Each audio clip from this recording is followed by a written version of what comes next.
Hello everyone, my name's Dean and let's talk crypto. This is where you subscribe for daily Bitcoin updates and technical analysis. We track the price of Bitcoin as a proxy for the cryptocurrency markets at large. Today is November 30th, 2024, and Bitcoin is still stuck in a range as we thought it would be up until probably Sunday or Monday. Okay, that's what I said in the last video. I didn't put any videos out yesterday just because really nothing changed, and so there was very little to talk about. But I will talk about where I see Bitcoin going. We're going to look closely into this range, what it's been doing, what it will likely do moving forward. Also, we're going to talk about altcoins. There's an important development, interesting development in the altcoin space that we're going to talk about. And I'm going to touch on something a lot of people have been asking me lately. Hey, Dean, how can I identify the next coin to pump? So I'm going to address all that and more. So stay tuned and let's get into it with Bitcoin on the hourly time frame. So as you can see here, what we said last video was that Bitcoin was very much likely in a range. It was very much likely going to range until the new moon, which is Sunday. And not only that, Sunday is the weekly open. Okay, it's the weekly close and the weekly open. So we typically see moves coming in to the market at that time, given that the US dollar currency index starts trading once more. That's the underlying asset, right? Now, quick recap. Why did we have Bitcoin? I'm gonna hide this for just a second. Why did we have Bitcoin in this range to begin with? Okay, well, very quickly, it's because we had put in this bearish reversal pattern, lost it, made previous support, or lost previous support, and now that previous support is serving as new resistance. So I said it was very much likely that we go back up to new resistance, retest previous support as new resistance. That's called an SR flip, okay? Flipping support into resistance, and then we go down, okay? So that's what I'm seeing, still what I'm seeing. And the form of this little range, and now we can put this back on, is going to, of course, be a distributive channel. And I talk about this a lot on the channel, but quickly, anytime you want to go from down to up or up to down, you have to do a consolidation first. Price just doesn't move like this. In between the up and down movements, the significant up and down movements, and actually this is time frame agnostic, so you can identify this on any time frame, but on the larger time frames, it's more perceptible. So on the hourly time frame, it'll take a few days typically before you get that big move down. And actually, these ranges, these consolidations are so important because this is where you can identify the upcoming impulse. So what's likely coming, and when price moves impulsively is when you can make a lot of money. Whether it moves impulsively up or impulsively down, if you position yourself accordingly, you can either keep from losing a lot of money or make a lot of money. So it's important to understand these consolidation ranges. And last thing, consolidation from up to down we call a distribution in Wyckoff analysis. So this is why I pulled up this schematic, which is Wyckoff's distribution schematic. Obviously, it's not going to look exactly the same in every single case in the real world, but you can generally understand the motion of price action through studying these schematics. And as you can see here, Wyckoff is once again quite accurate in showing what's happening on the charts. So just follow with me real quick. First, you have the move up, okay? And you have your BC right here, okay? And then you have your automatic retest right here, your AR. And then you have your secondary test up here. Or actually, maybe the secondary test is here. Then you have your up thrust right here, okay? And this up thrust actually got a lot of people really excited. You could say that it may be a upthrust after distribution, but it doesn't matter. Again, more or less, it's an upthrust of some sort. And what's interesting about this is it broke the top of the range. And so by virtue of breaking the top of the range, a lot of people probably thought this was it. We're going to go, we're going to go, we're going to go. That's exactly what you see in distributive patterns. You have these bear traps. The same thing is true in these these bull traps. The same thing is true in accumulation patterns, but you have what we call a bear trap where the price does the same, but you just flip it, right? So you had this, and this to me is like an upthrust. And if you actually measure this with your Fibonacci and you take the inverse phi ratio of this move, you can see that you got close to invalidating this range because the 1618 is at 98,728 on this chart, and look how close you got to it.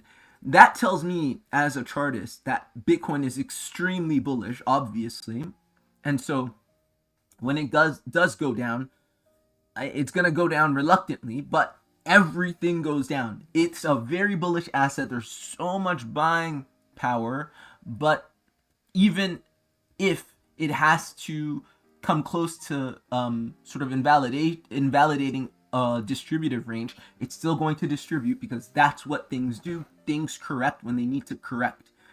That's just what happens. You can't go up in a straight line. I don't care how bullish you are. Some people need to buy and some people need to sell. When enough people bought, the sellers need to step in, and vice versa. It's just the law. It's a natural order of things. Every wave that crests, has a what's the other word? The waves coming in also come out, right? You go in and out. You breathe in. You don't breathe in forever. You don't breathe out forever. You have both, right? There's a yin and a yang, right? Two sides to everything.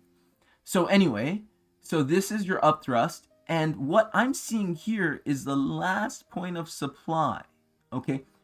And so you can see here, I wouldn't be surprised if you did something like this, just like you see right here on this chart, okay? So I think it's very interesting. Obviously, we could be wrong, but it's an uncanny resemblance to the distribution schematic in Wyckoff analysis. All right, enough of that.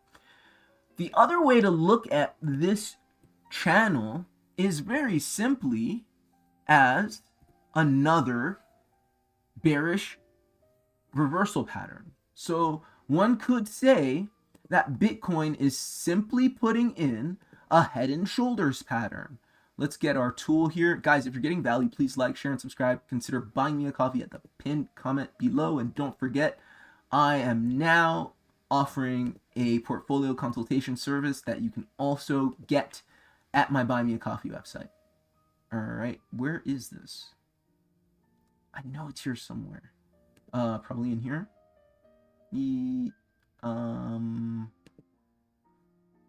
Here. Why can't I? Sorry, one second. Let me focus. I'm sure I saw it, and I'm looking at it, and I'm not paying attention. Sometimes that happens. All right, okay, got it here. Head and shoulders. All right. So for me, another way to look at this is quite simply putting in your classical head and shoulders pattern, where you have a left shoulder, a head, and a right shoulder. And so when you pop out like this in a range, a lot of times you're just forming the head, and you got three significant tests of the ranges, the distributed ranges resistance. So that's what I'm seeing. I mean, I would not be surprised if you made it down here for the rest of Saturday, and then you pop out again on Sunday early, and then you start going down like this, right? And you form another similar head and shoulders pattern. And then when you zoom out, right, let's keep our head and shoulders pattern there. When you zoom out, what's it look like? So let's go on the daily time frame. When you zoom out, all this looks like are double topping patterns, right? You come up, you hit your target, you do an A wave, a B wave, C wave. That's a corrective pattern. So at the end of the day, you have a B, C. That A, B, C is comprised of, once again, 1, 2, 3, 1, 2, 3, pivot down. Again, A, B, C corrective pattern down to our target. That's all there is. These two are three-wave corrective patterns, and at the top of each corrective pattern, you have to put in these bearish reversal patterns so that you can change direction, right? Down, up, down. That's all I'm seeing. And then you're probably going to get a 1, 2, 3 coming up here, just like we talked about, and then a final 5 waves pattern. I'm seeing that for Bitcoin. And all of this, if this does happen, is likely to take some time. And I'm going to repeat. Don't be surprised if, in the time that Bitcoin, first let it come here. Once it gets here, the time it takes to go up here, that is when a lot of altcoins will start running in earnest, okay? And I know a lot of people are very excited at what's happened in the altcoin space, but they will also be surprised at the retracements we're likely going to get when Bitcoin comes down here, okay? It's going to be retracements, the likes of which they're unprepared for because they think we're in pure impulsive price action. It's unlikely based off of my analysis, and I'm going to show you why right now. So I told you that something interesting happened since last episode in the altcoin space, and I'm specifically referring to the Bitcoin dominance chart that we use as an indicator for what altcoins are doing, right? So look at this. We were in, last time I spoke with you all, we were in this descending wedge. And descending wedges typically break to the upside. They're typically bullish reversal patterns. But there is no such thing as a pattern that breaks 100% every single time. It's going to be a 70-30, 80-20, something like that. So maybe you could check stock charts, but I'm pretty sure it's like 70% of the time this breaks up and 30% it breaks down, but it can break down, and it did break down. So we broke down from our falling wedge bullish pattern, and we retested an important level. Let's zoom out and see where we found support. First, let me say this. This move down here is reflexive of some altcoin moves up, but it's not what you think it is. It is not the alt season pure, it's not like 50% moves in an hour type thing, right? It is a small move up, and we're going to see how that is in the total 3 in just a second, so stay with me. Okay, we came down, let's go on the 4-hourly time frame. We came down to this support level right here, and we already had this support level in the charts, this green band, and you could see that we had previously found support right there. We came up, and so what I'm seeing here is a you topped A, B, A, B, A, B, C. I think once you get here, which is support, right? And this is, why is it green? Remember, I put red here because red was for sell. We broke down. Green is for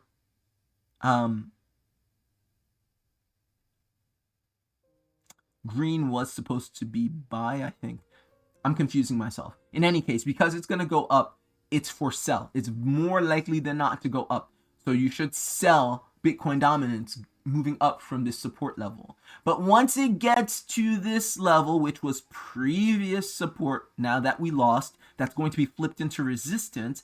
After we distribute from this zone, that's when the real altcoin market starts. Okay, based off of my reading of this chart at this point, the new development, once again, was the breakdown of the falling wedge at this level. So again, if you're going to use Bitcoin dominance as an indicator for when you should go apeshit into alts, it's once you get up here, that would more likely than not reflect Bitcoin's first move down, and then give it some time to distribute, and then some alts are already going to start pumping, and it's going to move back down here. Is it going to break this or come back up? We don't know. We're going to have to see. But at the very least, this move right here will be the start of a proper alt season, I believe. Okay, and it may even go through here because it's tested this level a few times, right?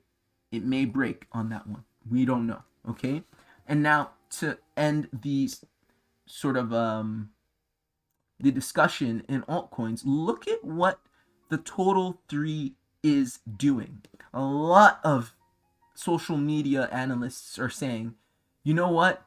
You know, your bags are going to pump. Buy now, buy now. They're literally, again, telling you to buy the top. They're telling you to buy the top. Look at the total 3. Look at it. Don't just look at the total 3. Okay, we're on the daily time frame. Once again, we have, if you forgot, we had a bullish reversal pattern, inverse head and shoulders, which broke up and out from this very clear neckline, right?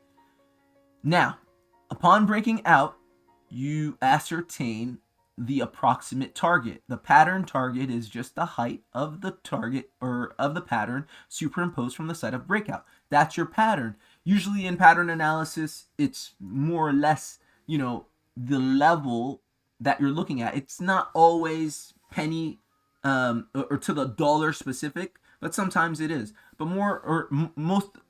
most of the time, it's just approximative. And so that's an approximative target. We got that. What have you gotten since? You've gotten a move down, which is a clear break of structure for a few reasons. A move back up, which is clearly a B wave. If this is an A wave or a break of structure, initial break of structure, this is a B wave, then you get, this is what you're looking for. This is what you're looking at. This is the high probability next move. This is why I said in the previous episode, the best trade to make right now for the best gains is to position yourself in shorts, not longs, shorts. And if you look specifically at certain altcoins, you'll see they've been doing a lot of side to side, a little bit of up, but side to side more or less. That is reflected here in the total 3. If you think that this is pumping from here, then that's on you. Everybody has the right to their own opinion. But again, you've hit your mark, you've reached your target, you've put in an initial break. I'm not going to even talk about why that's an initial break, but it's quite clearly an initial break. And you have yet to retest high time frame resistance as support. What do you think is going to happen next?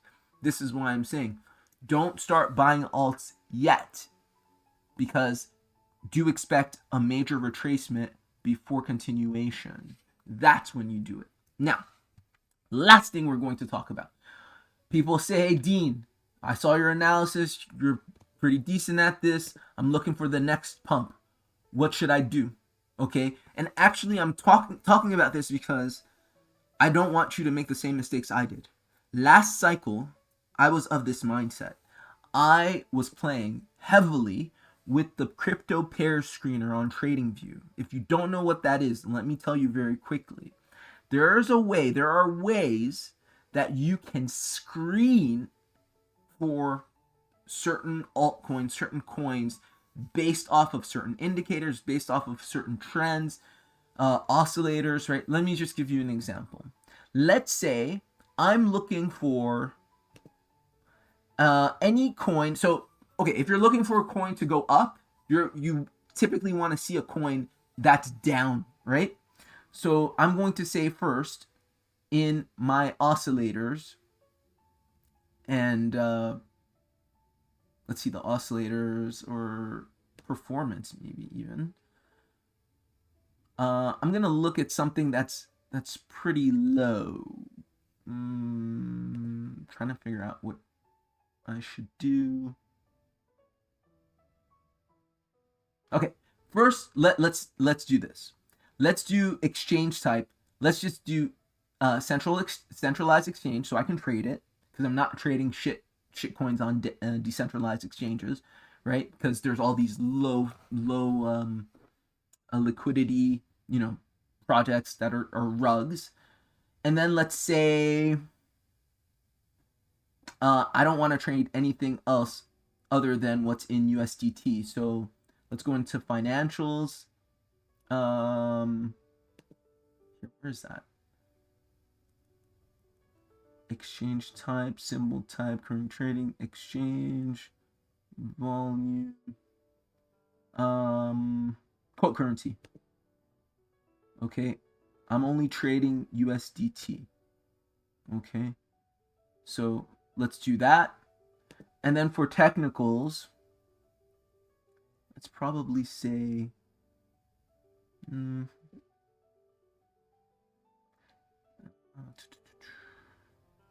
so you can see here, you have your pick of what you want to do. And so a lot of guys or gals who trade in this way have methods they follow based off of, I guess, a technique that they've developed over time to screen for these alts. Highly risky, because you're dealing with so many moving parts and variables and stuff like that. You want to be very careful. Right now I have almost 5,000 matches, and let's say I'm gonna screen out for the biggest losers, because typically things that are going to pump first have already been down by the most. Okay, so let's just take some examples. You can see here these assets that I'm looking at. Okay, let's just do by technical rating. Let's use the oscillator or like the AI, and it'll tell us like what has been down by a lot. Okay, that's a strong sell. Okay, so let's look at those, and actually let's do it strong sell on the weekly time frame. So here you can change from 15-minute to the week.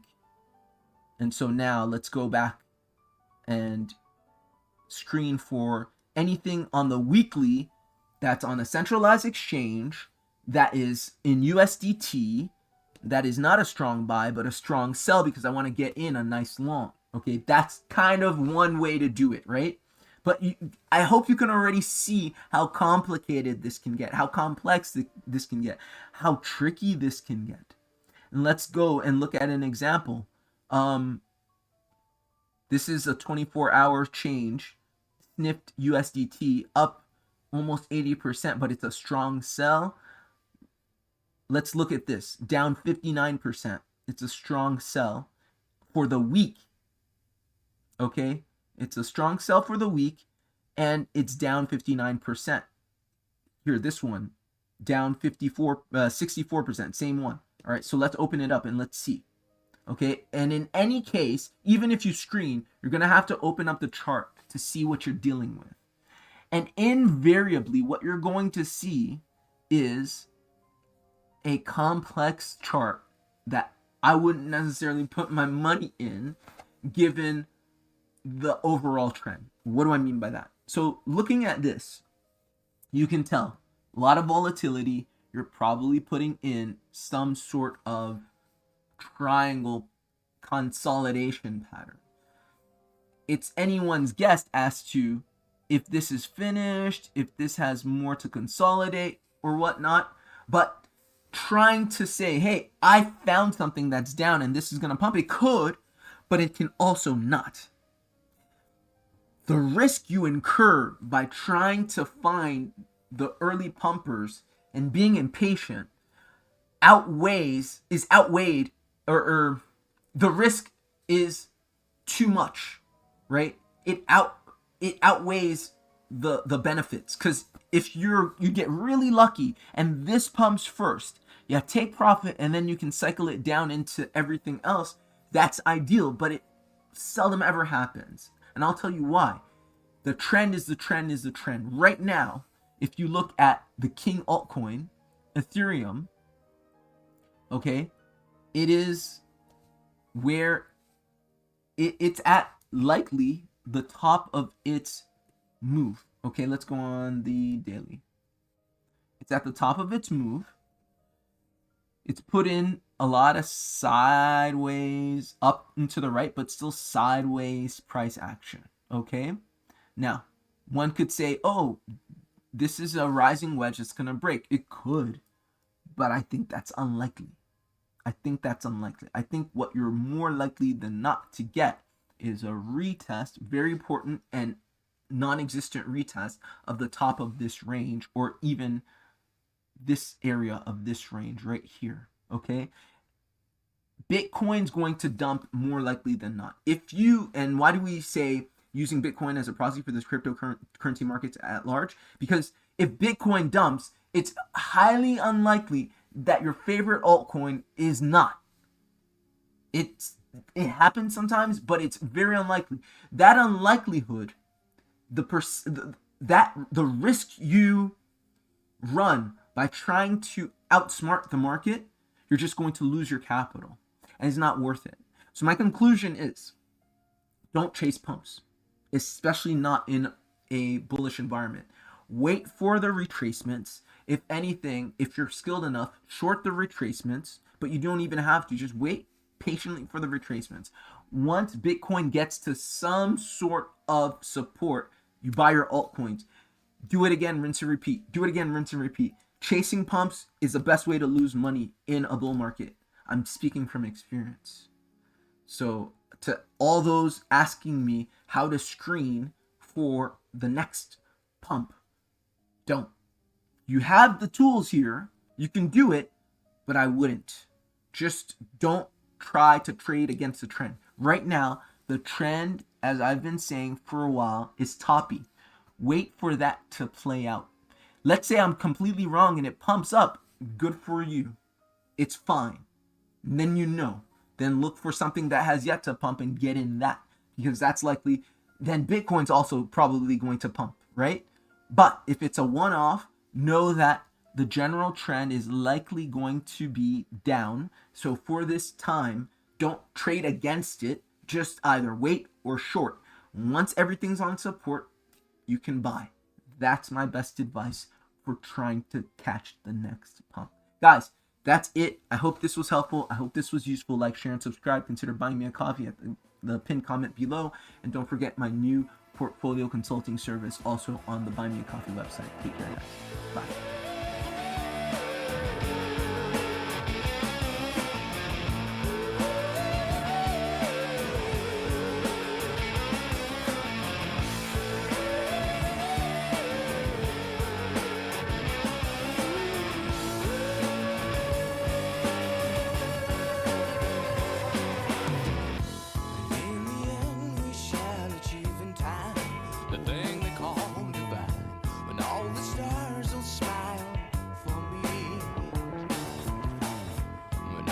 Well